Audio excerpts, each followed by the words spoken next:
প্রথম দেখায় যে কারোই মনে হবে এই যেন ঢাকার কোনো ব্যস্ত নগরী। চারদিকে মানুষের ভিড়, গাড়ির হর্ন, থামছে না রাস্তার স্রোত। কিন্তু একবার ভালো করে তাকালেই এই ধারণা ভেঙে যাবে, কারণ এই দৃশ্যটা ঢাকার না, এই দৃশ্যটা ভোলার উপশহর বাংলা বাজার। বাংলা বাজার শুধু বড় বড় ব্যবসায়ী আর দৃষ্টিনন্দন স্থাপনার জন্যই বিখ্যাত না, এখানে প্রায় প্রতিদিনই ভয়ঙ্কর যানজট লেগে থাকে। কিন্তু প্রশ্ন হলো, এই জ্যামজট কেন হয়? ভাই, মূল কারণটা খুবই সিম্পল। রাস্তার দুই পাশে যত্রতত্র দাঁড়িয়ে থাকা গাড়ি, বিশেষ করে অটোরিকশাগুলো যাত্রী পাওয়ার আশায় রাস্তার সাইড দখল করে দাঁড়িয়ে থাকে। ফলে যে রাস্তা দিয়ে দুটি গাড়ি পাশ কাটিয়ে যেতে পারতো, সেই রাস্তা সংকুচিত হয়ে যায়, এক লাইনেই গাড়ি চলাচল করতে হয়। এখানে চতুর্মুখী রাস্তা, চারদিক থেকে একসাথে গাড়ি ঢুকে পড়ে। অটোরিকশা, মোটরসাইকেল, বাস, ট্রাক আর রাস্তার সাইডে দাঁড়ানো অটোগুলোর কারণে মাঝখানে জায়গা থাকে না বললেই চলে। ফলাফল কি? সব দিক থেকে গাড়ি ঢুকে এক জায়গায় আটকে যায়। তারপর শুরু হয় হর্ন, চিৎকার আর বিরক্তির দৃশ্য।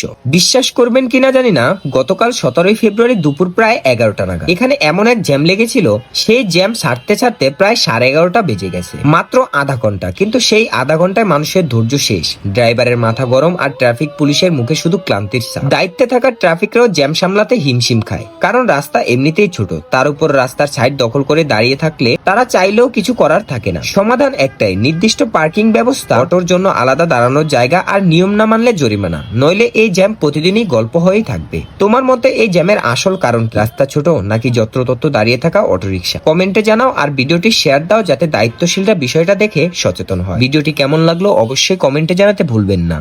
পরবর্তীতে এমন ভিডিও পেতে পেজটি ফলো দিয়ে পাশে থাকুন। দেখা হবে পরের কোনো এক ব্লগ ভিডিওতে। সেই পর্যন্ত ভালো থাকুন, সুস্থ থাকুন। ধন্যবাদ।